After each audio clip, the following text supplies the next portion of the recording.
Mesdames et messieurs, très chers téléspectateurs de la chaîne des informations contre les mésinformations, JC4 Télévision, bienvenue à ce nouveau numéro de votre émission éthique politique. Les numéros d'aujourd'hui, nous allons échanger sur la situation sécuritaire dans l'est de la République démocratique du Congo. Vous savez que cette partie de notre pays qui est en guerre depuis plus de 2 décennies.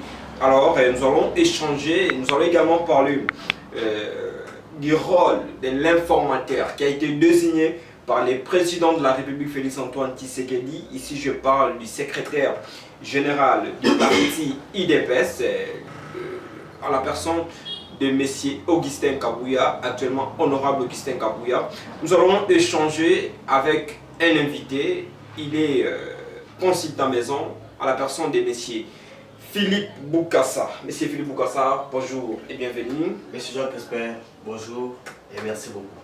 Oui, voilà un geste actuellement qui se vit un peu partout au monde. Ça vous dit quoi ce geste? Monsieur Jean Crespin, ce geste est tellement interpellateur. Et ce geste en fait dit tout et résume tout sur la situation sécuritaire de la République démocratique du Congo. D'ailleurs, si vous m'aviez dit que vous allez commencer l'émission par là, je devais aussi compatir aussi avec tous nos frères de l'Est. Vous savez, M. Jean Crespin, tout ce que l'homme sème ici, tout bas, il finit toujours par récolter ce qu'il a sémé.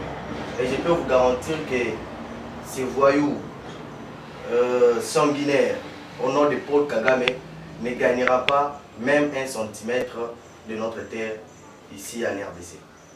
Alors, je dirais un geste que nous avons vu déjà nos joueurs, nos ambassadeurs qui nous ont représentés durant la CAN Côte d'Ivoire 2023.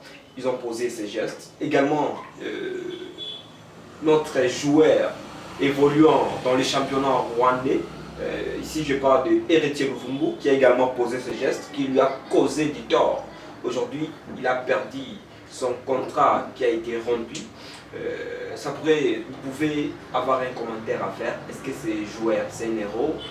Il mérite vraiment l'accompagnement du gouvernement congolais, ou soit c'est juste un geste patriotique? Et là, on voit sa vie être exposée. Son contrat qui a été résilié comme ça, sans qu'il y ait des clauses. Vous pensez qu'il doit être vraiment un héros, ou soit que le gouvernement peut l'accompagner, les soutenir peut-être en lui faisant signer dans un championnat peut-être local ici au pays? Bon, écoutez, M. Jean Crespin,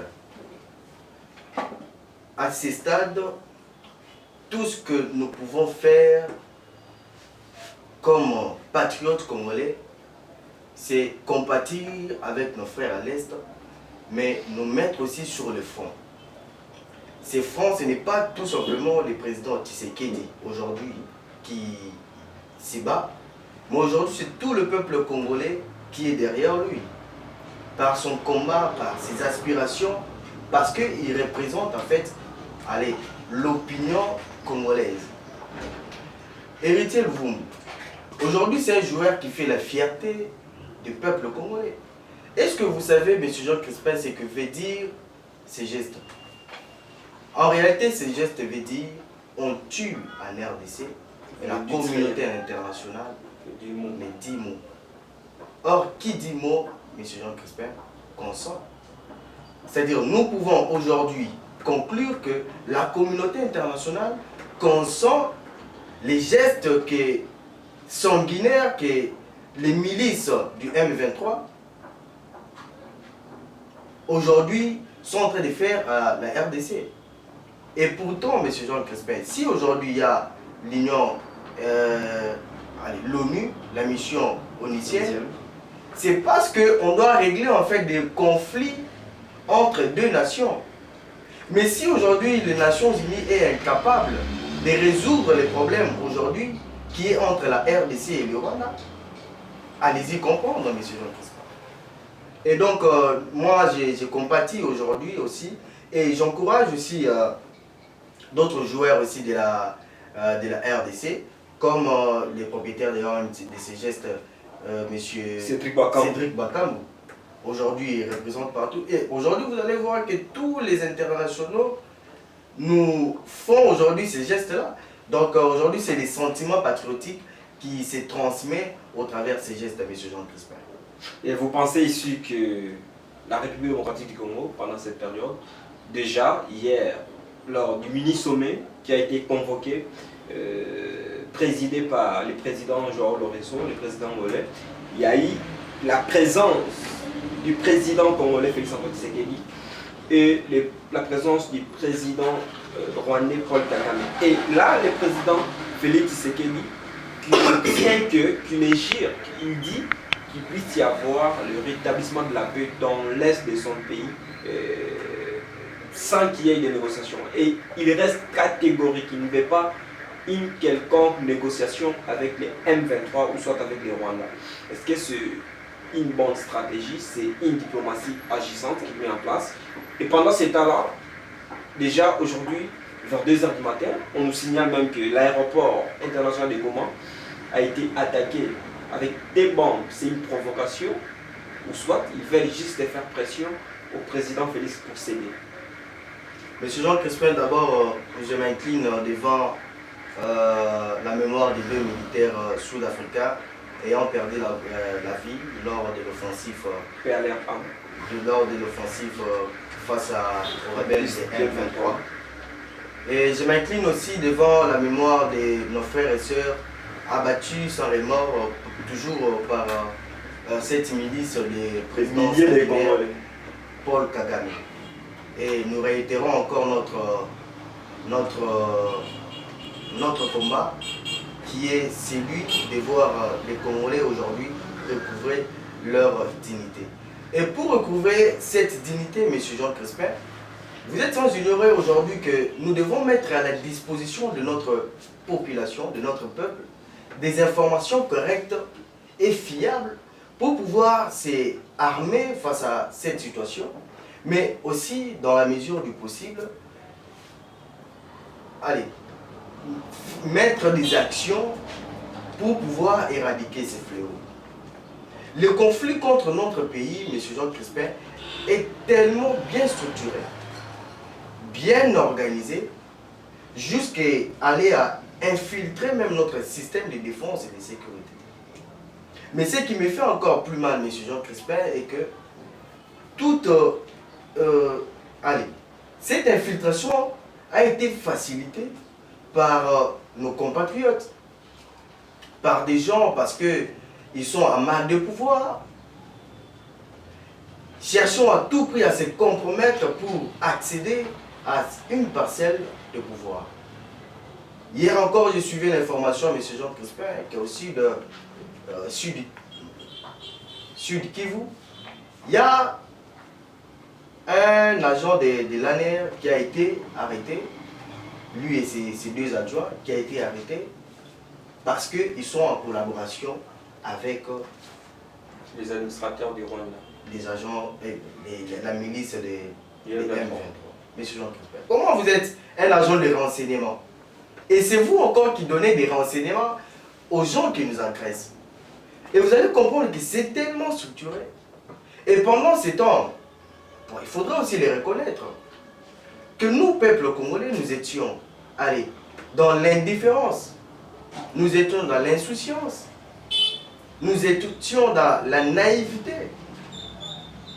nous étions en fait dans l'ignorance, tel que je le disais.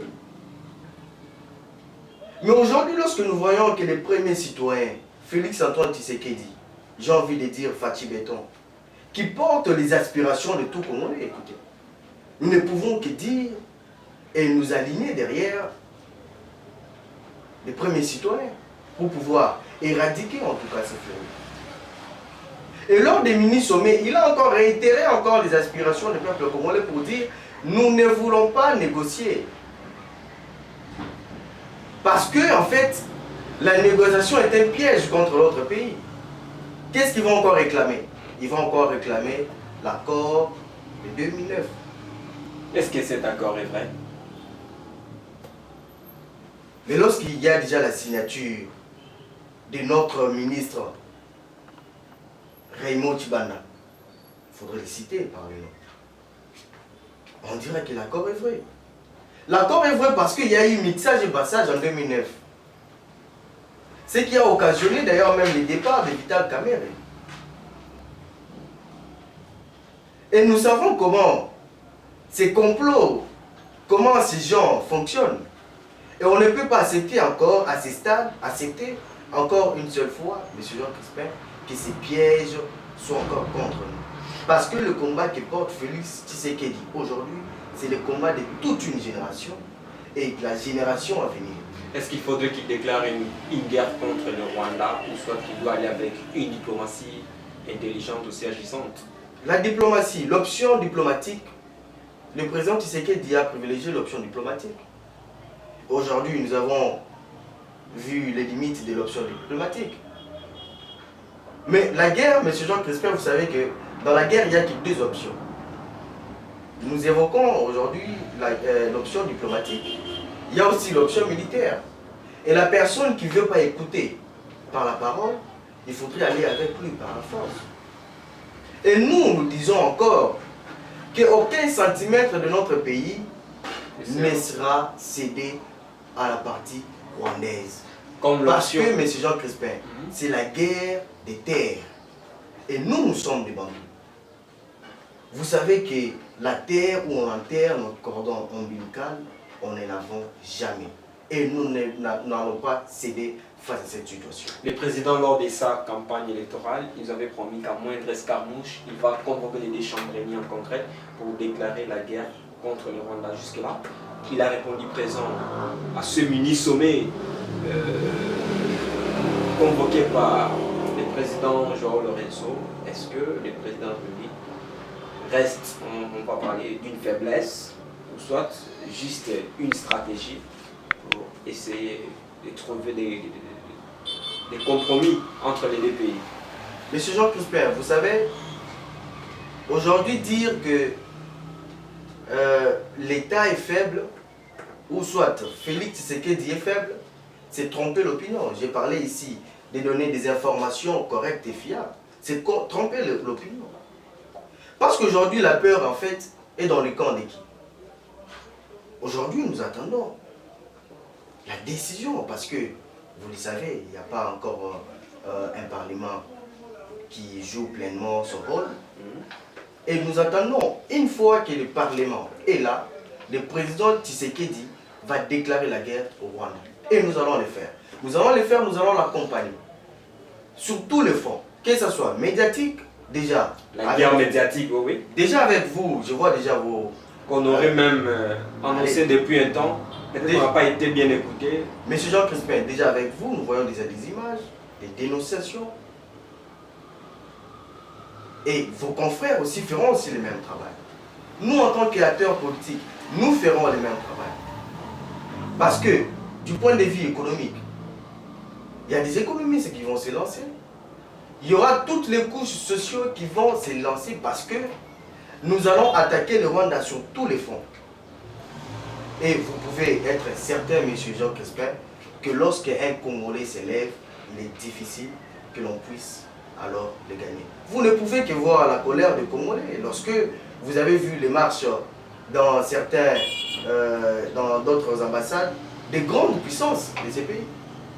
C'est pour dire qu'on en a marre de cette politique d'Autriche.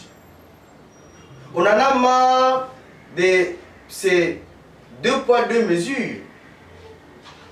On en a marre de cette politique de dénonciation, mais pour ne rien faire. Entre-temps, nous savons que c'est vous qui êtes derrière, M. Jean Crispin. Le vice-premier ministre de la Défense, après avoir été à Goma, c'était juste après l'attaque de Saké qui a été menacé, il nous a promis que Goma ne sera pas occupé par le M23. C'est quoi les résultats après ces 2 visites? Les résultats aujourd'hui, on pourra peut-être dire que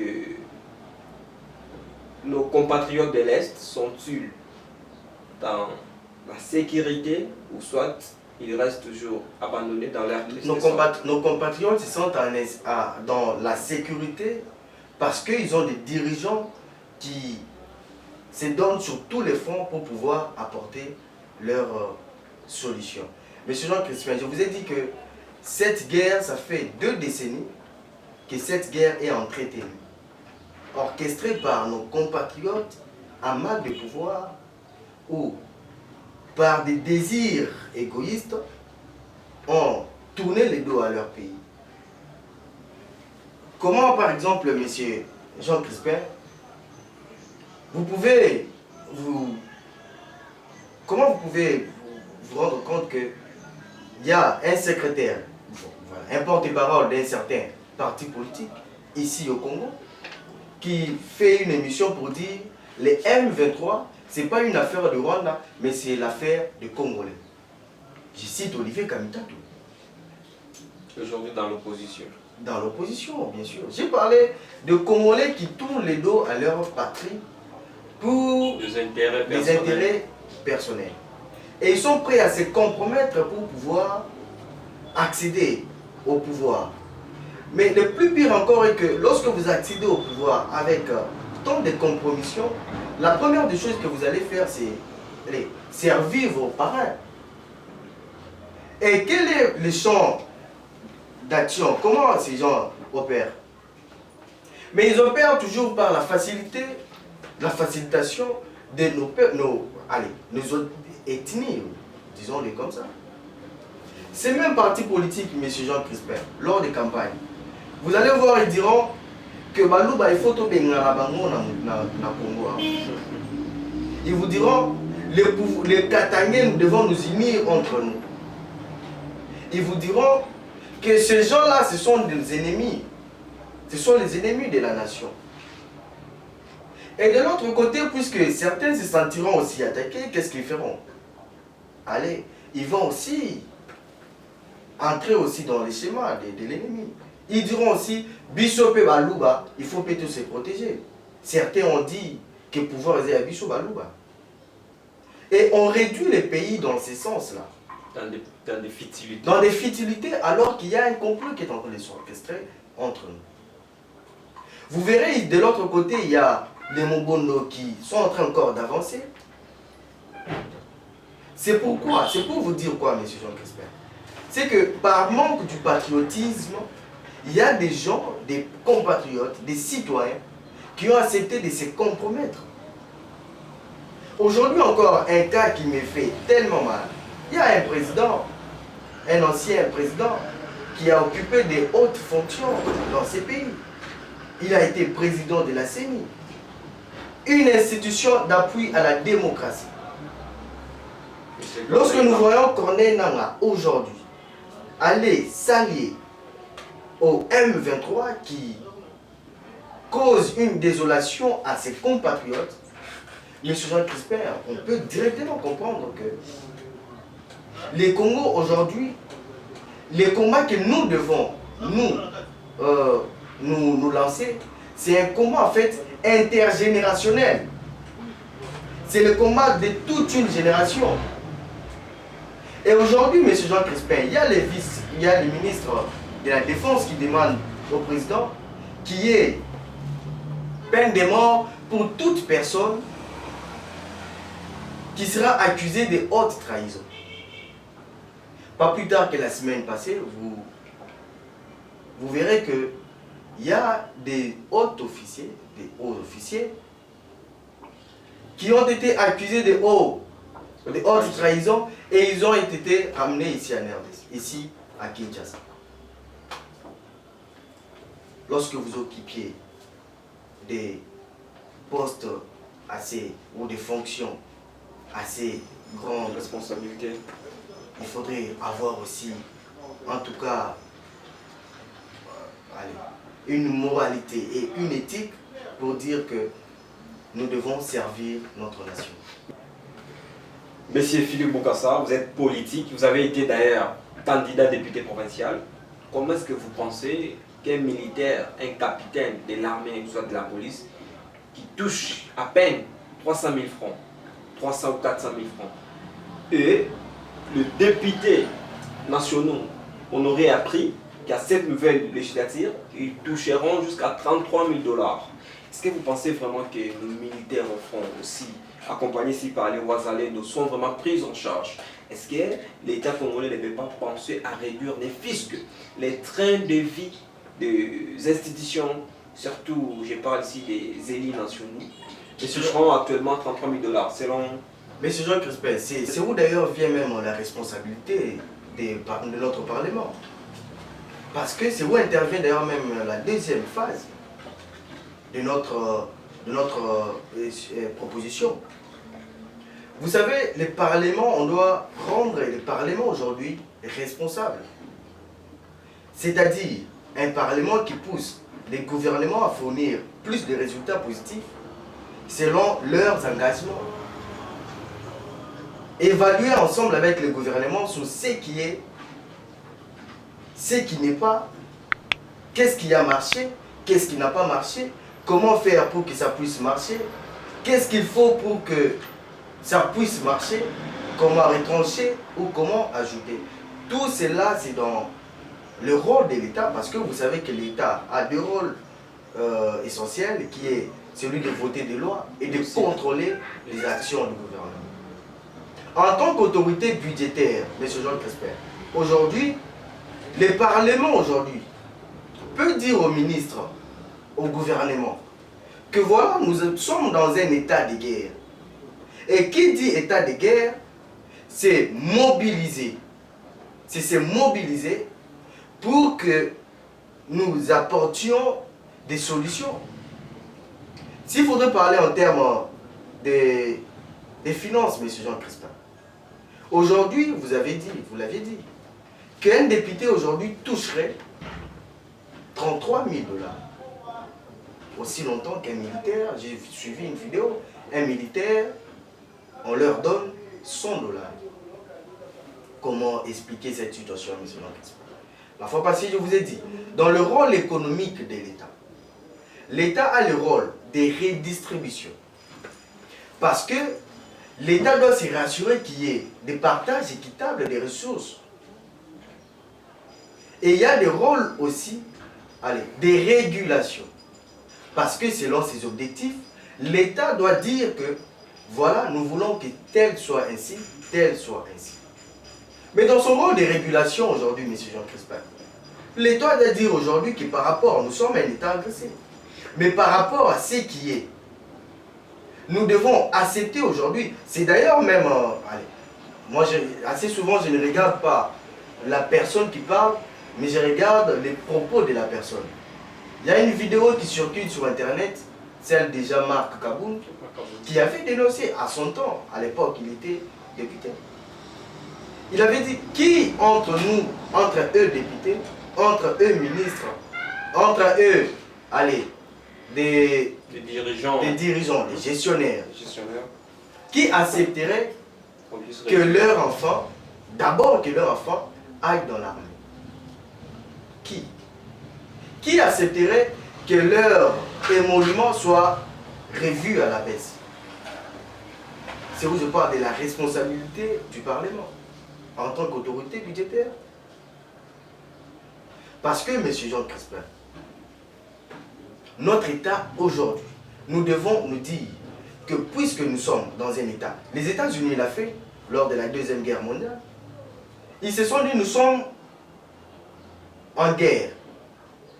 Mais nous devons mobiliser des ressources. Mais ces ressources doivent être mobilisées par rapport à un planning, à un plan d'action. Entre-temps, nous sommes dans la guerre, mais entre-temps, nous nous donnons aussi à la production. La fois passée, nous avons évoqué aussi longtemps les problèmes de production. Parce qu'il ne faudrait pas que lorsque nous sommes dans la guerre, que Bamsou soit la lanzala. Mais entre-temps que d'autres sont sur tous les fronts, il y a des députés qui se disputent encore sur les postes. Vous avez suivi avec moi la guerre entre Mbosso et Bahati.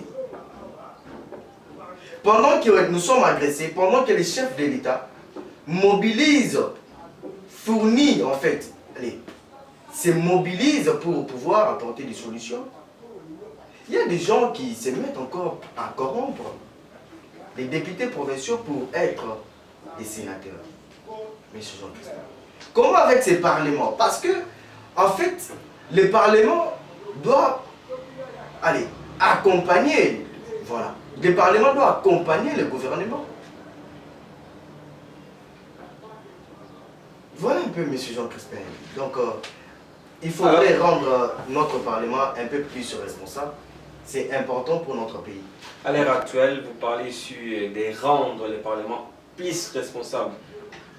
Qui pourra les rendre responsables aussi longtemps qu'eux-mêmes apparemment? Peut-être qu'ils oublient jusque-là leur rôle, ou soit il faudrait qu'on puisse les interpeller. Qui doit les interpeller? Mais la responsabilité, M. Jean Crispin, la responsabilité incombe à la population, au peuple. Et par quelle voie? Mais qui a voté ces gens? M. Jean Crispin, vous avez dit que moi j'étais candidat, député provincial. J'ai vu la population venir. Moi, je leur ai parlé de mon programme, de mon projet de société pour ma communauté. Mais vous verrez que certaines personnes ont refusé délibérément de m'écouter, mais ils sont partis vers ceux qui vont leur donner quelque chose. D'épargne, 10 000 francs. 5 000 francs. Nous sommes des citoyens responsables. J'ai refusé de corrompre leur conscience Oui. parce que j'ai respecté la logique. Mais cette population a voulu, bien évidemment, suivre la voie de la corruption. Et aujourd'hui, ceux-là que nous voyons aujourd'hui, vous avez suivi la CENI, l'affaire des machines, l'affaire des corruptions, acheter des voix. Nous avons vécu, ce sont des choses que moi j'ai vécues. Monsieur Jean-Christophe, à qui incombe la responsabilité? Et ça profite à qui? Mais ça profite principalement à nos ennemis. Parce qu'ils vont s'accaparer de la situation. Parce que qui corrompt est corruptible et facile à être corrompu. Monsieur Philippe Bokassa, c'est vrai que la partie est de notre pays est en guerre actuellement. Alors, vous, étant qu'analyste politique, ça doit être quoi vos pistes de solutions que vous pouvez ici proposer au gouvernement congolais? Moi, je propose la mobilisation des recettes et qu'on puisse l'allouer à nos militaires. Je propose qu'on puisse réduire les trains de vie des institutions pour pouvoir apporter notre soutien aux vaillants militaires qui se battent sur le front. Je propose encore, monsieur, vous savez, dernièrement j'étais sur X, j'ai suivi un tweet de Janine Makunda qui dit il y a les PCA de la GECAMI qui touchent le mois 190 000 $. Un PCA. PCA qui touche 190 000 $. Pendant ces temps, sont-ils spéciaux ou soit ils sont plus congolais que les militaires, que les enseignants? Mais en fait, le problème est que on veut diriger, mais on ne maîtrise pas les ABC de la gestion. Lorsqu'on cherche à diriger, on doit se rassurer qu'on maîtrise les tenants et les aboutissants de la gestion. Je vous parle aujourd'hui encore du rôle économique de l'État. Toujours dans les rôles des redistributions. En fait, un État qui ne peut pas, qui ne sait pas redistribuer ses ressources d'une manière équitable, c'est un État appelé à disparaître. C'est un État appelé à disparaître. Et nous ne sommes pas prêts aujourd'hui à voir le Congo disparaître. Parce que si vous suivez aujourd'hui nos ennemis, ils disent quoi? Est-ce que c'est de notre faute si les militaires sont mal payés? Est-ce que c'est de notre faute si l'enseignant est mal payé? Est-ce que c'est de notre faute si les fonctionnaires sont mal payés? À un moment donné, ça crée, des frustrations. Et c'est ce qui pousse d'ailleurs, l'une des raisons qui fasse qu'il y ait corruption, qu'il y ait traîtrisme au sein de notre système de défense et de sécurité, c'est parce qu'il n'y a pas une bonne rémunération, en tout cas, appelons-le comme ça, une bonne rémunération de nos militaires et surtout de nos enseignants, pour qui j'ai beaucoup d'affection. Merci beaucoup et nous allons ici prendre le deuxième sujet où nous allons parler du rôle de l'informateur qui est Augustin Kabouya qui a été désigné depuis quelques semaines par le président de la République. Alors, il a pris fonction, c'était hier, il était face à la presse où il tenait une conférence de presse à l'hôtel Sultani. Il a reçu quelques délégations, je parle ici, je vois, il y a eu la délégation, plutôt la délégation qui a été conduite par Constant Moutamba, qui est l'initiateur d'IPRO. Il a aussi reçu la délégation conduite par l'ancien candidat président Adolphe Mouzitou. Aujourd'hui, ça continue. Il est en train de consulter. Vous pensez ici qu'au stade où nous sommes, il faudrait qu'il y ait des négociations des postes? Oui, c'est vrai que l'article 78 de notre Constitution donne droit qu'il y ait un informateur afin d'identifier la majorité parlementaire. Mais apparemment, ces rôles d'identifier la majorité, c'est comme si, et un peu oublié, ils veulent peut-être négocier des postes. Est-ce que c'est ça vraiment les rôles d'un informateur? C'est de négocier, ou soit de recevoir les regroupements politiques, de recevoir, je ne sais pas moi, des partis politiques pour négocier des postes, ou soit pour chercher peut-être à les faire intégrer dans les réunions sacrées. C'est ça vraiment les rôles d'un informateur? Monsieur Jean Crespin, moi, je voudrais d'abord féliciter l'informateur qui a été nommé. Je cite monsieur Augustin Kabouya. C'est une personne qui a joué un grand rôle, surtout pour le régime de Tshisekedi. Vous êtes sans ignorer que pendant que les alliés de Félix Tshisekedi étaient en train de se tirailler entre eux, ce monsieur a joué à l'apaisement. Et c'est un peu quelqu'un qui veut rassembler tout le monde, non pas seulement pour Félix Tshisekedi, mais on regarde aussi par rapport à la démarche et comment va le pays. L'informateur, le rôle de l'informateur. Est-ce que le rôle de l'informateur serait d'appeler toutes les forces politiques pour des négociations de postes? Moi je dis, je m'inscris dans la négativité. Mais tout dépend maintenant ici à ce que lui a dit le président Tshisekedi. Est-ce que le président lui a dit que lorsque vous allez appeler toutes les forces représentatives au sein du Parlement, est-ce que ça sera pour le partage des postes? Parce qu'il a dit aucune force ne sera exclue.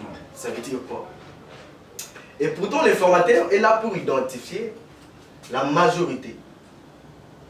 Mais pour orienter cette majorité à la vision du chef de l'État, à la politique gouvernementale du chef de l'État.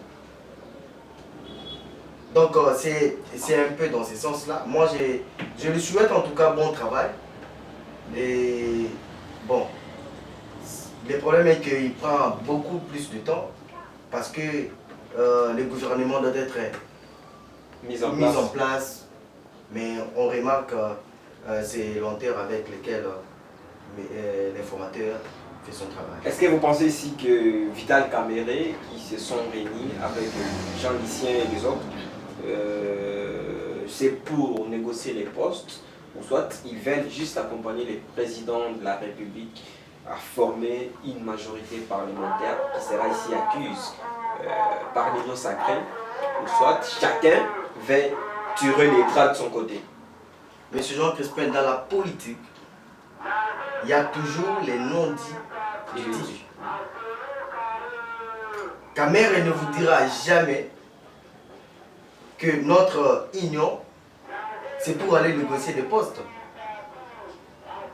Caméré ne vous dira jamais que nous voulons constituer une force au sein de l'union sacrée pour pouvoir avoir plus de députés, plus de ministres.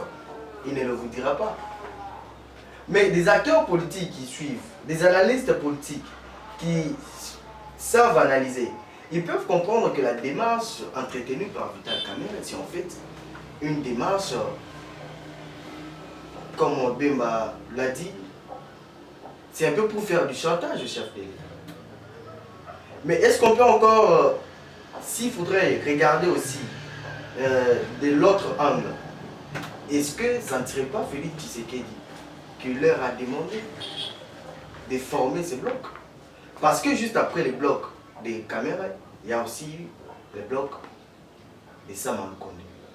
Est-ce que ça ne serait pas une manière de se former pour pouvoir bien aller, pour pouvoir obtenir des postes qui... C'est pour quelle fin? Mais bien sûr, tout c'est toujours pour des postes ministériels. Parce que regardez maintenant ce qui se passe. Il se passe que, c'est pour ça que je dis, est-ce que ça ne serait pas Félix Tshisekedi qui leur a demandé? Parce que regardez, Vital Kamerhe forme sa coalition, allez, on peut appeler coalition, sa coalition au sein de l'Union sacrée des 100 et quelques Ils députés. étaient avec Jean Lucien. Voilà, Et puis... une centaine de députés. Sama Lukonde avec Guy Luando. Eux aussi forment aussi leur bloc. Ça nous fait une affaire déjà, une centaine aussi, prenons aussi une centaine de députés.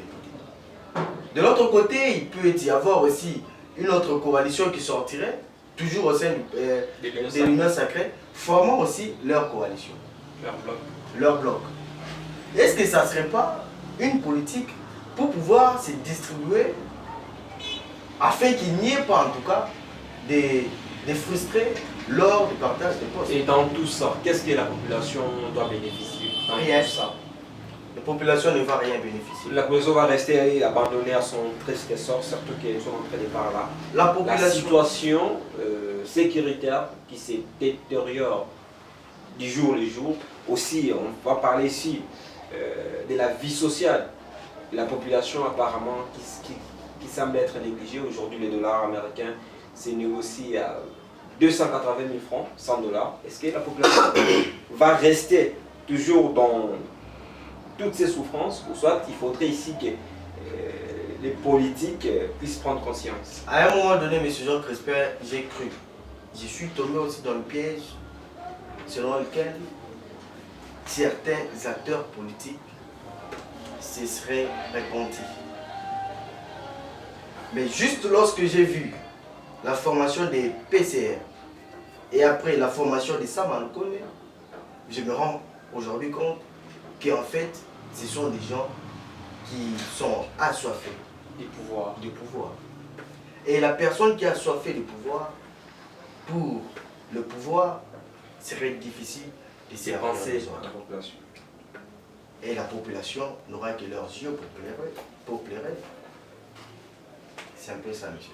Voilà, mesdames et messieurs, très chers téléspectateurs de la chaîne des informations contre les mésinformations, JC4 et Télévision. Nous avons échangé avec monsieur Philippe Boukassa, analyste politique, surtout consultant maison. Nous avons échangé avec lui sur la situation sécuritaire dans l'est de la République démocratique du Congo. Nous avons également échangé sur les rôles de l'informateur Augustin Kabouya, qui a été nommé par le président de la République afin d'identifier la majorité parlementaire pour pouvoir constituer les gouvernements. Alors, monsieur Philippe Boukassa, nous sommes arrivés à la fin de notre émission. Ça doit être quoi votre mot pour aujourd'hui, surtout concernant la situation sécuritaire ici au pays, et aussi la situation politique ici dans notre pays?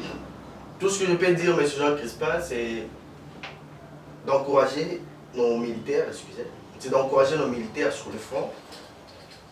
Et nous leur témoignons notre gratitude et nous leur donnons toutes nos forces pour pouvoir remporter la victoire et aussi nous battre pour notre terre, parce que la terre où on enterre nos cordons ombilicaux, on ne la vend jamais et on ne va pas céder même pas 1 centimètre à nos ennemis.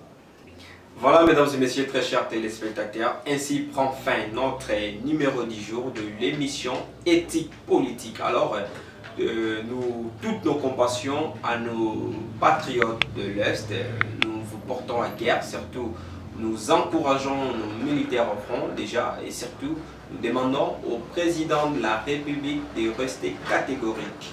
Alors, prenons rendez-vous dans nos prochains numéros. Surtout, continuez de vous abonner sur votre chaîne JC4 Télévision et nous allons nous retrouver dans les prochains jours. À très bientôt. Prenez soin de vous. Merci. Décision qu'espère. Merci.